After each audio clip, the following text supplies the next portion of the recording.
Hello, everybody. Welcome to the Hue virtual chat. Well, we are now officially into fall. It's the first week of September.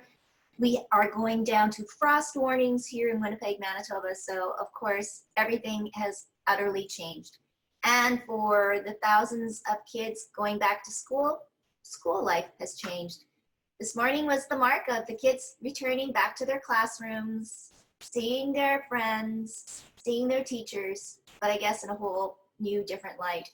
And it brings a lot of uncertainty and I guess and total the unknown for parents and families as they send their kids off once again to school. So school is the topic as we kind of reflect on our memories of going back to school and what this new I guess, new normal that we live in and what the kids are now facing. So let's welcome all of our great, great ladies that we have met through all of these months and some new faces. So, hey, oh, there's Charlotte. Hi, Charlotte.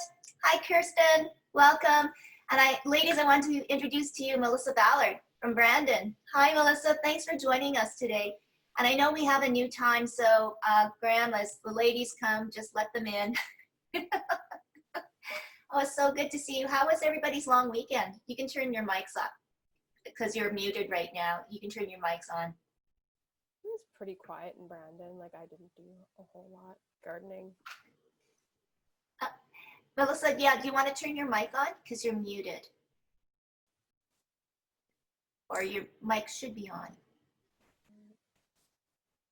Do you want to say a few words? Can we hear everybody? Is this better? Yeah. Okay. There you go. Good. All right, so we're going to start with Melissa. I mean, today, I guess, the big story, going back to school. And I know for myself and Kirsten and Charlotte, we don't have the little ones, you know, to walk to school or the elementaries, but certainly remember all of our experiences. But for you, Melissa, tell us what, I guess, it's like for you as a substitute teacher and also in Brandon, and how are the feelings too there? So at this point, I haven't actually been to a school yet because thankfully everyone is still healthy and everyone is at school, which is good because that means that I'm not at work, which is a positive, I think, in this case. It'll be interesting to see as the school year continues what happens and how often I get called. Mm-hmm. Because I've been taking the self-isolation and distancing fairly seriously, I haven't interacted with a lot of other people over the summer. Right. But I think based on some of the things that I've been reading on eBrandon, there are some mixed feelings about going back to school. Mm-hmm. And it makes me really hope that everyone who is having to consider all the decisions that they need to make and that they're making the best ones for their family and for their health and safety. I think that's really important. Yeah. So what kind of things or special rulings do you have as a substitute teacher? Because that brings a whole different kind of environment for you, right? Because you travel around, technically. Yes, I've been to a lot of different schools in the last year, and I would say that it's not uncommon for me to be at a different school every day. Mm-hmm. And now with cohorts and with COVID-19, I worry that I'm going to pick something up somewhere, even though I can follow all of the precautions. I can make sure that I'm wearing a mask. I can make sure that I'm washing my hands regularly, that I'm paying as best attention as I can to distancing, that I could still pick something up and take it somewhere else. And that is the last thing I want to do because no one wants to end up with this virus, and I don't want to take it home to my family. I don't want to take it. I also go to a couple of rural communities and teach music to their kids, and I don't want to take it to those communities either. So it's a lot of being aware, and it's a little bit stressful to do that, but at the same time, as a substitute teacher, you have to, I'm going to call it my superhero cape. You have to put on your superhero cape, and you have to go and you need to fill in for those teachers who need you to be there to help with the education of the children and the safety of those children in their classroom. Mm-hmm. And it takes a lot of I'm going to say thinking on your feet, because different teachers write their sub plans in different ways, and you don't always have a lot of time to figure out everything that's in there. There's a lot of thinking on your feet and adapting to every individual situation, because every classroom is different and every community is different. Right. No, so, well, it's interesting because there's been the conversation like, and we're all understanding or preparing for it, there will be, or hopefully not, but if in case there are outbreaks, that the schools have protocols, and if the teachers get sick too as well. So it's kind of a whole snowball thing because then you have to self-isolate. So it's not only looking at the students, but looking at the teachers and the staff. So then that again comes on to substitute teachers. So it's are you, I guess you're anxious, but I guess, will you go back if you're asked?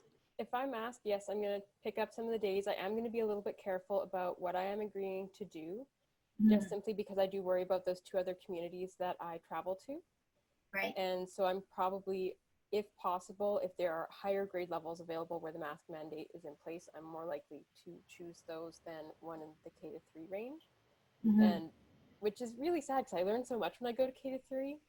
Yeah. But at the same time, I have to make sure that because I interact with so many people, that I'm doing my best to keep everyone safe. Yeah. Now, is online a possibility for you? Or I guess it depends. As a substitute teacher, when everything was shut down in March, it basically meant that I had no employment. And I did because I have done some freelance stuff in the last year, and I will be continuing to do that this year. And most of that is, or I guess I'm waiting to hear if it's remote this going into September or if I will be going back to the community in person. But from March to June, it was remote. So it is a possibility depending on what the community wants to do, because I do want to respect that as well. Because it's harder, I think, for kids to learn online than it is in person. And when you're learning a musical instrument, it's definitely a little bit easier to convey ideas and to communicate using, like, if you're in the same place versus on a camera. Yeah. Oh, and that's so heartbreaking because it is the the topics, or the music and the art and the gym and the physical activity. Those are the first ones that sort of get ex-nayed, I guess, as opposed to math, English, and history and all those others. So, and music is so important. Yeah, so let's fingers crossed that we can get that happening again, but it poses, I guess. Go ahead. And for music, it's actually been really interesting because some of my classroom music stuff was it was cut. So the private lessons that I did in the community continued, but the general music stuff we paused. And then I had another community where I haven't seen them yet. And for the general music community, they have really banded together across like the entire globe. And Finland actually started their ORF chapter started a international sharing Sunday. And so they ran like PD internationally. And it was basically examples of what you could do remotely or how to take things outdoors. And it was really neat. And then the USA picked it up over July and August, and they ran every week. So it's been really neat to pick up other remote teaching ideas. So you can still really bring music into the classroom, but you have to do it creatively. But it's really nice to know that there is this huge supportive network of music educators around the world who are kind of all working on this. Well, no, that's great to see that, you can have that kind of community. So I'm going to open it up to Charlotte and Kirsten here. So, it was a Labor Day weekend, not a great one. Of course, we all know as soon as September comes, boom, it's like freezing and frost and whatever. But did you hear or anything, from friends and family of some going back to school is a little different this year? Oh, I think it's really different. Lots of chatter about, I talked to one friend whose daughter is in grade 9 and going into Kelvin High School, and she'll be going to school 2 to 3 times a week. And she's not a really good self-motivated, self-focused kid. So her child's already decided that she's probably going to fail grade 9 and how awful this is. So there's lots of feelings around that, and mom works full time out of the home. And yeah, I've talked to parents who have made the decision that they're not going to continue to see the grandparents when the kids get back to school. So and having said that, believe it or not, for some kids, the quieter schools, the smaller numbers, being able to hide behind a mask, that actually for some kids is going to bring some comfort. because some kids are really, really nervous and struggle with anxiety when it comes to school. So the one thing I can say for certain, I'm just so glad I don't have kids going back to school and I don't have to navigate what everyone's navigating. So yeah, and Melissa, I feel for the situation that you're in as a substitute. My daughter does hair, my oldest daughter, and she goes nowhere. I barely can get her to come into a store if I am running an errand, and she's so careful with who she sees and what she does, uh, to the extreme. But in her early 20s, she feels that she sees so many people and she has hands on her clients. And if she was to get sick, or to carry the virus without knowing it, how horribly, how many people would be impacted in the position she's in. So, um, she's really limited with what she's allowing herself to do. And just this morning, she was over, and I asked what she was, how her weekend was, and she's like, did nothing, saw no one. Well, Mom, I can't really see anyone, and she's just so cautious. So yeah, the substitute teachers, especially that travel to different schools. I feel for you, Melissa. The other things, like I travel, so between the two communities that I go to and living in Brandon and subbing here, I actually go into 3 different divisions. So it's not even just within one division. It can really, I think there are many substitute teachers who probably got their feet in a whole bunch of different doors in order to, because if they need full-time employment, sometimes you won't have a job in one division, but you can get one in another. But I can also really feel for your grandparents' comment, because that was really hard. I had to tell my mom and my dad over the summer break that I wasn't going to be coming home for Christmas, because I don't think I'll be able to take the 2 weeks to self-isolate before going to see them. And so it doesn't, it impacts those families and those kids so much, but it also impacts the adults who have parents they want to go and see. Wow. So Charlotte, I mean, we're hearing this now, and I mean, if you kind of look at Melissa, I mean, her predicament, she has this job that, has her in close proximity to so many different people. She's, self-isolating, she's due diligent. How much stress and whatever does that put on people, besides just even everything else that's going on? Oh, you know what? I was just feeling for you as well, Melissa. And that's really you're doing all the precautions that you can. You're doing the best you can, and still, some people will get COVID, and it's just how to support yourself.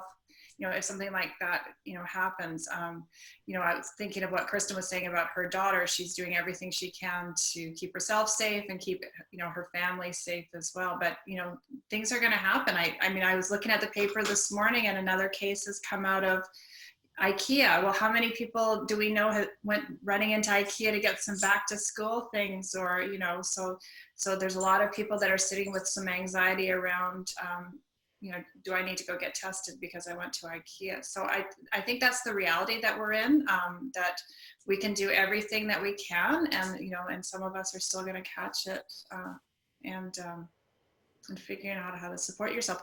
And I have to say, I'm a back to school mom too today, because, well, tomorrow my youngest is going back to university. So it's not like I have a little one in the house, but I've got one who's, working through some things.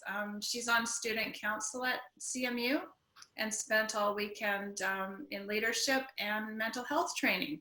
So really, I'm pleased with CMU taking an active role in making sure, all their student leaders have some really great mental health training going forward. And the theme for a lot of them on the weekend was mourning what they thought this year was going to be. So it was all the expectations and all the looking forward tos.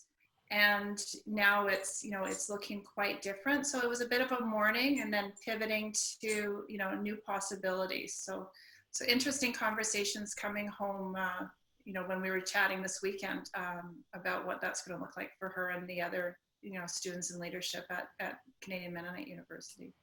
Now, is she actually going to be on campus, Charlotte? Yeah, they're doing a hybrid. So because it's a smaller university, some classes will be in person and some will be online. And so they're really talking about flexibility and pivoting and making sure that the kids are comfortable with what they're doing. And they've put some really great protocols in place. But having said that, you never know. It could end up in that university as well. But she was talking about she loves Folio Cafe, and that's it's like a library coffee shop, and it's a real meeting place for young people. Lots who go to CMU, and then just ones that live in the neighborhood.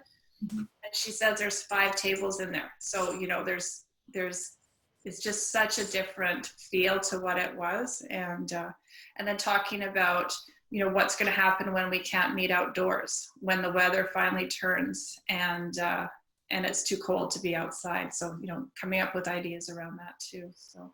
Oh, well, it's all about resiliency. Oh, it's interesting, and Melissa, I'll ask you this too. I know on this school year, everybody passed or whatever, just because of the situation. But Kirsten, you said your friend's child that's in grade 9, I mean, they're already saying, I'm gonna fail grade 9. Melissa, what are your feelings on possibly, this new school year, 2020-21, everybody passes again too? And I guess too, how is that helpful and not helpful to both the student and the parents? That's a really good question. So how is that? Okay, so I'm going to start with how is that helpful? So it's helpful in the sense that we're kind of looking at, it's like, you're going to get there and you're going to get there eventually, and you've put some work in, or at least I'm going to hope that everyone's putting work in. It can vary from person to person. And maybe it's a way of acknowledging that time and the effort that they've put in. Mm-hmm. But at the same time, like, I think one of the downsides is that we have to look at their proficiency at skills and how, as you go on to the different grade levels, that those skills are taken and we build on them. Because, like, what you learn in grade 1 is the building block for what you do in grade 2, and so on and so forth. Mm-hmm. And it's good to be with your peers. They can be really supportive. On the other hand, if you end up mixing up your groups a little bit and you kind of look at the needs of the students, and maybe we don't think of it as so much as grade levels, but as a continuum of learning, because some people are just going to take longer to learn things than others. I am the world's slowest learner of saxophone. So like, I get it. Like, it takes a while sometimes to wrap your head around different things. But if we move them on without having the mastery of the skill, I do kind of worry that students won't have the skills to be proficient at the things they need to be able to do later on. Mm-hmm. And they won't have learned how to continue on with things that are challenging if we just move them forward. Right. No, totally. And I think, would it not be more like, I mean, going back to your conversation with your daughter, Charlotte, that now it was great to hear that they were talking about mental health and wellness, and perhaps that is going to be a bigger component of education as we move forward, right? And we use words like empathy and everything like that, that if you asked what that word meant 5 years ago, it certainly wouldn't have the big impact that it does now, and especially on children too as well. So maybe Kristen and Charlotte, you can comment on that. Eeny, meeny, miny, mo. Which one of us is going to go? Okay, go, Kirsten. I'll start, and then I'll tag off with you. It's so interesting how we've become so, as a society over the last 10, 25 years, how we've come to understand mental wellness and mental health. 10 years ago, it was easier for many people to simply state that their kid was an asshole, instead of actually coming forth and saying, listen, there's a mental health struggle that's happening. There's a lot of shame with that, and just the knowledge of what we're learning, and how I really like to credit Brene Brown with owning your story, and owning where you're at with your mental health. and that eliminates the shame that we seem to carry and that we drag behind us. So as far as the education piece, and Charlotte can speak to this as well, the young people that are aware of mental health and how that's fluid, like physical health, and what that might look like, and the understanding and the empathy absolutely warms my heart, because I truly feel if us as a society could learn to tune more into empathy and understand what it feels like to be in someone else's shoes, I think we would all benefit, right? On all levels. So just the way that so many young people are embracing the understanding of mental health and how that's fluid like physical health, and how it's important, and recognizing the effects and the struggles that can come from that from time to time, and also the resiliency that can build when you overcome that, and you can own that. It's just a different world now for young people that way, and I think it's fantastic what's happening. Do you want to tag off, Charlotte? My head goes to whatever supports that the school is creating around mental health. My hope is that the family has a piece in that as well. So often, if the parents aren't working with the children on a mental health plan for their family, it may not have the best results. So what I mean by, Kirsten and I talk a lot about mental health in a family is a real parallel process. When one person is struggling, the whole family is struggling. And I know that, as parents, we try our best not to show our hand in our anxiety, but a lot of times children can feel what we're feeling, and then they take it to school, and it passes on to their friends, and then the friends bring it back home. So there's this whole cycle of increased anxiety that's going on right now in our community. And I'm just hoping that more parents will start to realize that, let's work on this as a family. Let's figure out, where our struggles are. Let's figure out how we can support each other, and just make it more of a safe space in our home. And I encourage schools to take a look at that when they're introducing mental health into their curriculum. What part of it is for the parents to do? What part of it is homework for the parents as well? Wow. Melissa, maybe getting a little off going back to school, just, being in Brandon, and, obviously Brandon has been in the news and has had its fair share of COVID outbreaks. And certainly I think the whole town of Brandon, or city of Brandon, has certainly, the climate has changed, correct? And people are feeling anxious and scared too as well. So if you can kind of comment and tell us a little bit more on your, experience and how Brandon has changed in the last few weeks.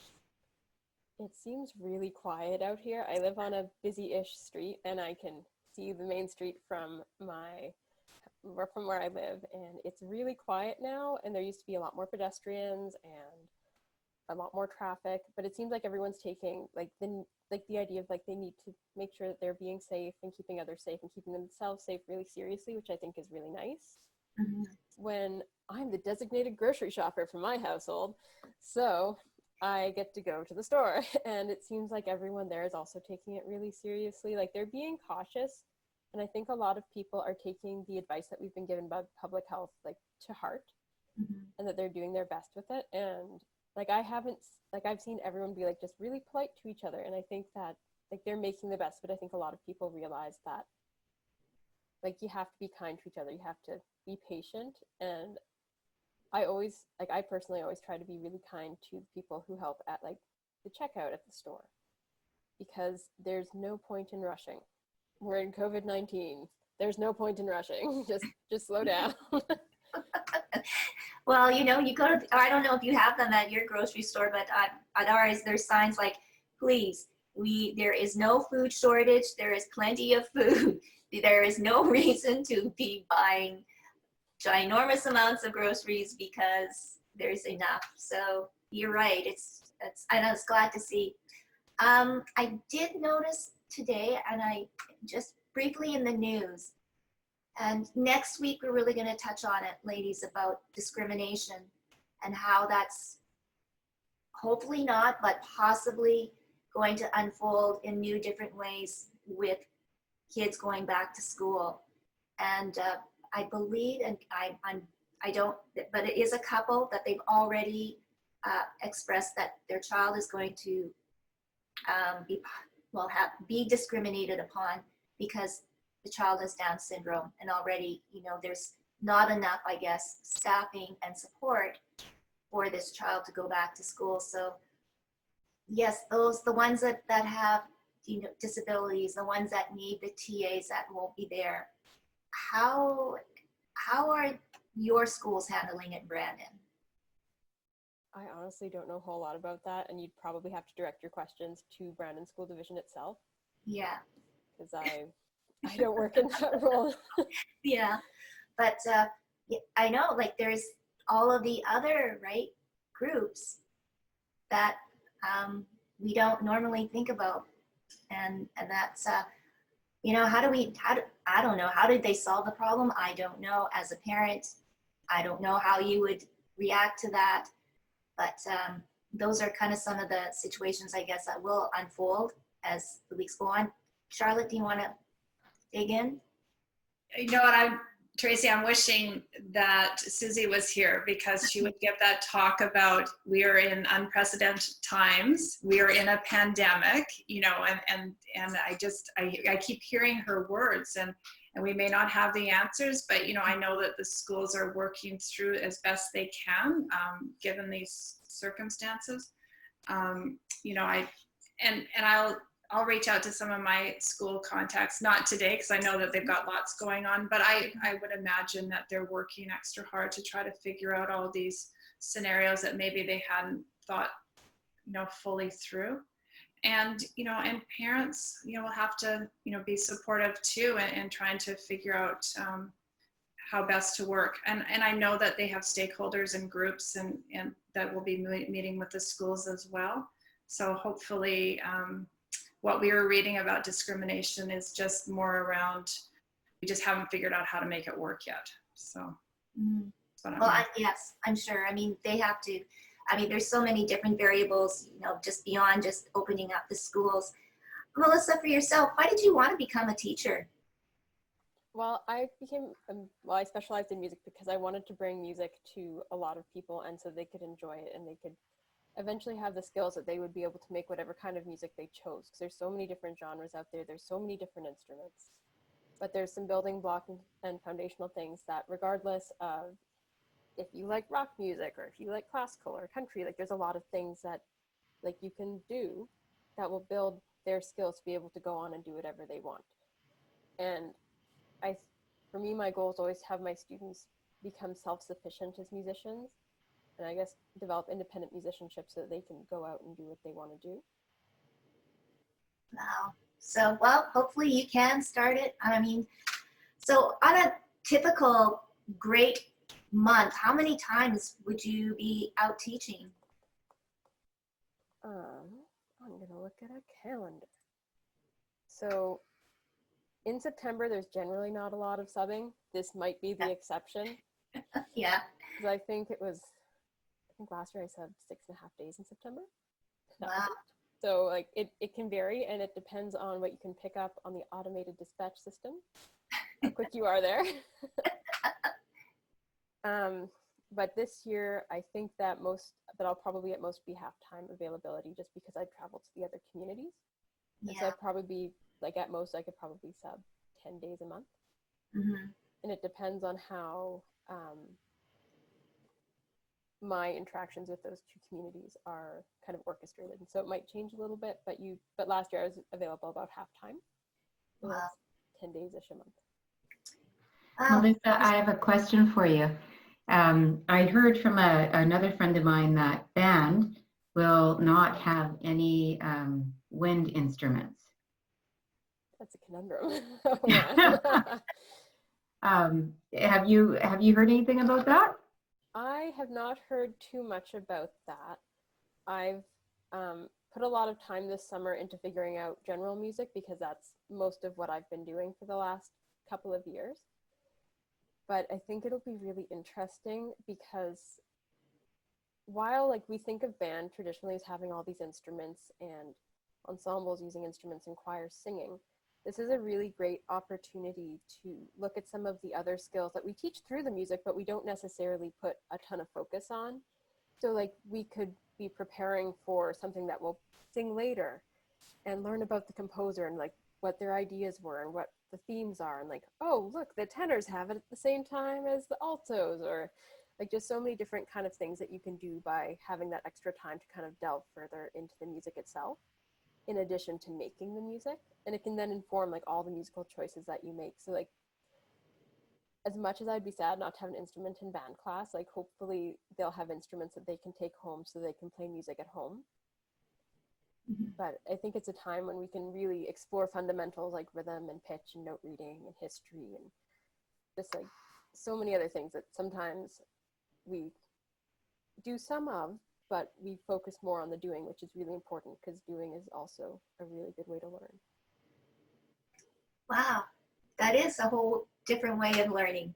And I do like that, you know, because there is so much history behind music. And I think too, if you knew the story behind the notes that you were playing, then that makes it all that more memorable, or at least something that you want to practice and get to understand. So that's a great way of looking at a new way of teaching music, certainly. One of the things that I'm really excited for is that I'm going to be integrating visual arts a little bit into the music that that I'll be working on with some of my students this year, because I think that pictures at an exhibition by Mussorgsky would be really interesting to do. And that's because you have these 10 movements that are based on actual pieces of art, but half of the pictures are actually gone. Like we don't have them anymore, they're lost. So then they can think about what they hear in the music and the recordings, and then take that and they have to learn how to describe what they hear so that they can then create an image. So it'll be really interesting because I find that one of the things that we don't do really well is express our opinions about music, and this gives them an opportunity to both express it using words and descriptors, and then to also then create a visual of it. I think it's just going to be really neat. Wow. Well, we can hardly wait to see that, because you could do that virtually. Exactly. My logic is I will plan as if I have to be virtual, because you can do a lot of things that you do virtually in person. But it's just easier in person. I know. Yeah. Well, you know what? Maybe you could, you know, have an outdoor concert, you know, this time next year or in the spring of next year. That'd be wonderful. But Charlotte, do you have anything? I love that whole visual arts and music. I mean, it has been done, but I mean, especially now, and to see the growth in young people, I think that's fantastic. And what a great way to do something for mental health and wellness.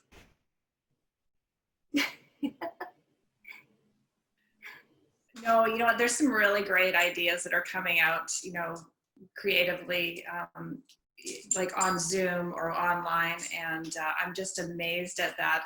And then on the side note, I was chuckling at us trying to sing you happy birthday last week and how bad that was. So it really takes some creativity and organization to get it to work. So my hat's off to all those who've been able to create some beautiful concerts using Zoom and making it work. So.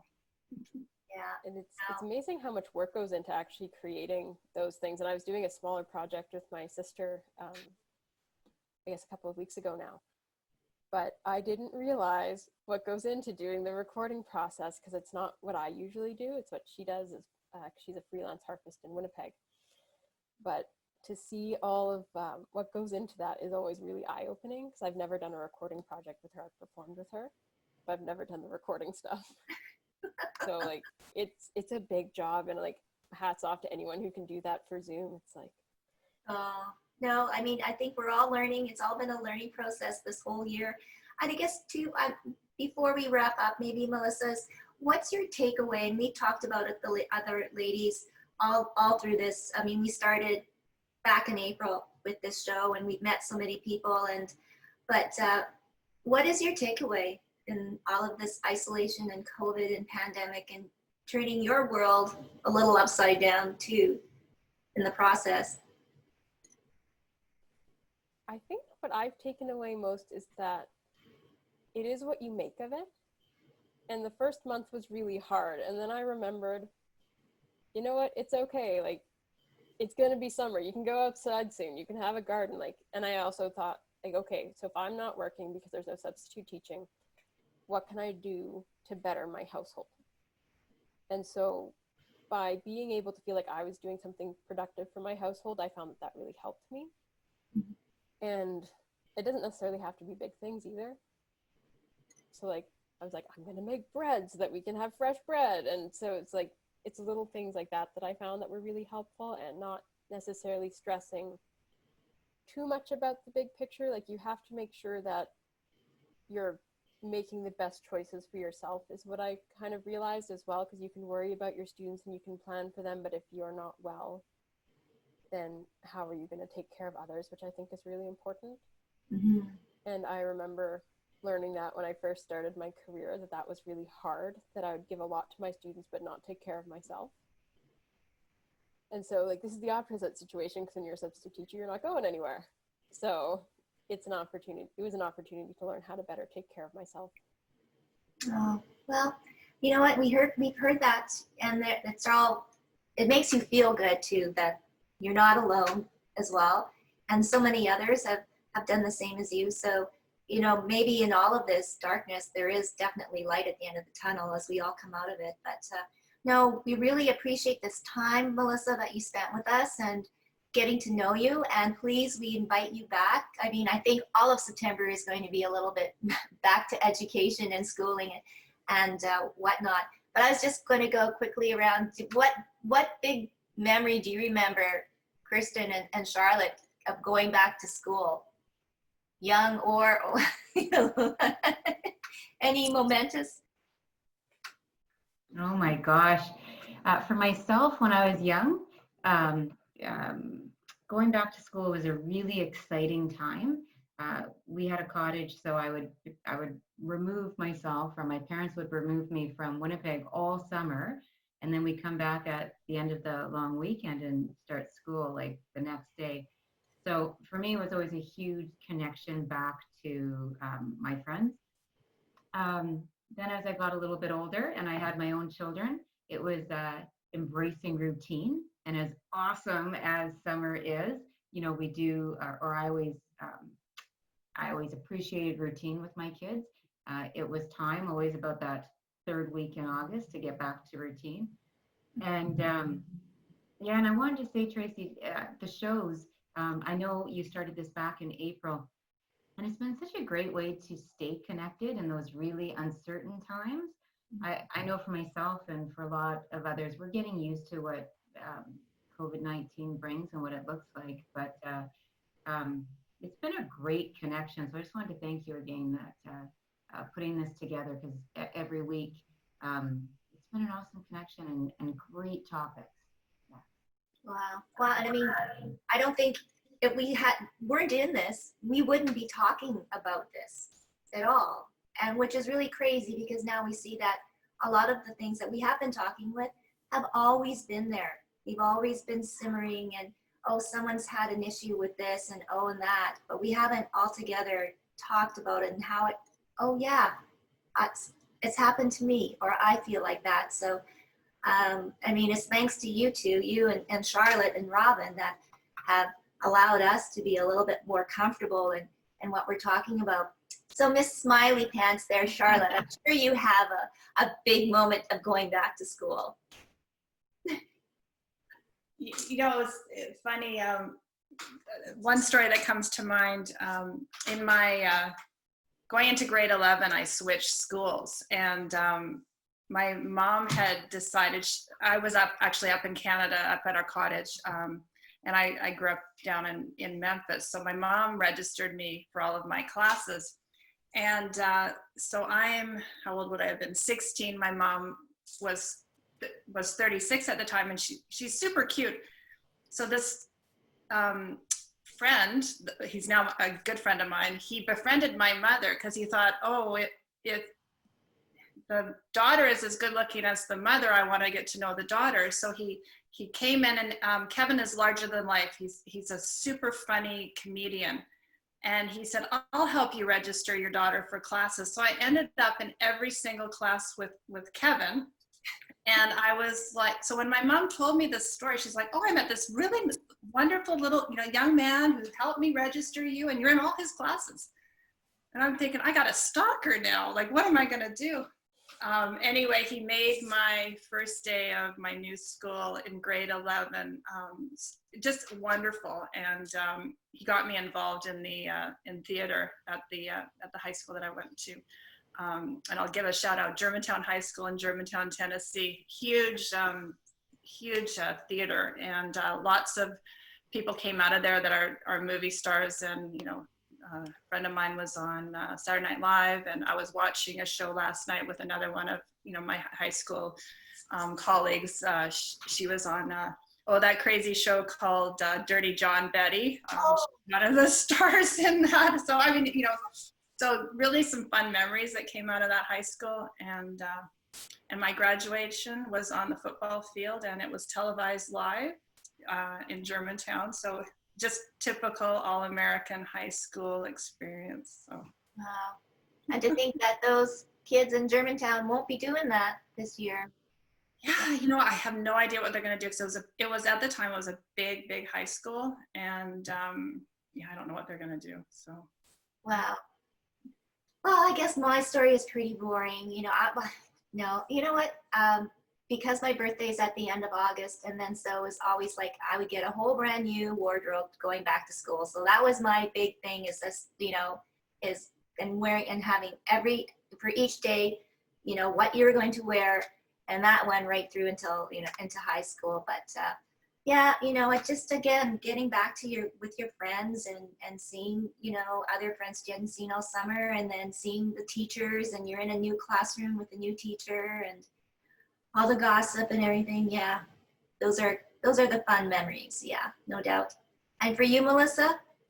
I think my favorite is like going to see the students, and because they're always different, like most of the time it's different students every day. Mm-hmm. But you get to learn something different every day, and I think that's what I like most about going back to school. Mm-hmm. Because that way, like, it's always interesting. You're always doing something different. You're always learning something new, and I think that's one of the things I look forward to most. Oh, well, we all wish that you will, and you will soon, and in safe and environments, and stay safe and healthy. And definitely, we welcome you back. I mean, with anything, and we want an update on your music program with the visual arts. We would love to see what you can do. So Absolutely. Yes, thank you so much, Melissa. And thank you, Charlotte and Kirsten. Have a wonderful lunch hour on this cold Tuesday, although it's supposed to get warmer as we head into the end part of the week. So next Tuesday, hopefully, we'll have Jessica and Hani on from Winnipeg Partnership to talk more on, how discrimination now is coming up again and resurfacing. So should be interesting. And welcome Robin back too as well. Okay? Yeah. So happy Tuesday, everybody. Take care. Stay safe. Thanks, Tracy. Okay. Bye, Tracy. Bye. Thank you. Bye. Bye.